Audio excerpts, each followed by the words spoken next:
தேன்மொழிக்கு தேனான செய்தி அரசு கவனிக்கும். மாண்புமிகு பேரவைத் தலைவர் அவர்களே, மஞ்சளாறு அணையிலிருந்து வரும் நீர்வரத்து தேவதானப்பட்டி பெரியகுளம் வழியாக வேட்டுவளம் கண்மாய் வந்து அதற்கு பிறகு எங்கள் தொகுதியில் உள்ள எலுவனம்பட்டி கண்மாய்க்கு சுமார் 500 மீட்டர் அருகில் உள்ள குள்ளபுரம் கண்மாய் உபரி நீராக வீணாக வைகை ஆற்றில் கலக்கிறது. எங்களது தொகுதியில் உள்ள நிலக்கோட்டை தொகுதியில் உள்ள எலுவனம்பட்டி கண்மாய்க்கு 500 மீட்டர் வரத்து கால்வாய் வெட்டினால் சுமார் 500 கிராமங்களில் விவசாயம் கால்நடை தொழில் வளரவும் பெருகவும் வாய்ப்புள்ளது. எனவே மக்கள் பேரவையின் அனுமதியுடன் வினாக்கள் விடைகள் நேரம் நீட்டிக்கப்படுகிறது. கேள்வி மட்டும் டக்குனி சொல்லுங்க.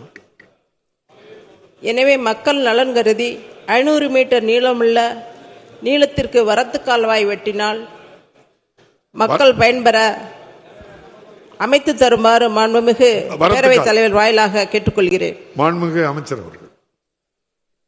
பேரவைத் தலைவரே, தேன்மொழிக்கு தேனான செய்தி அரசு கவனிக்கும்.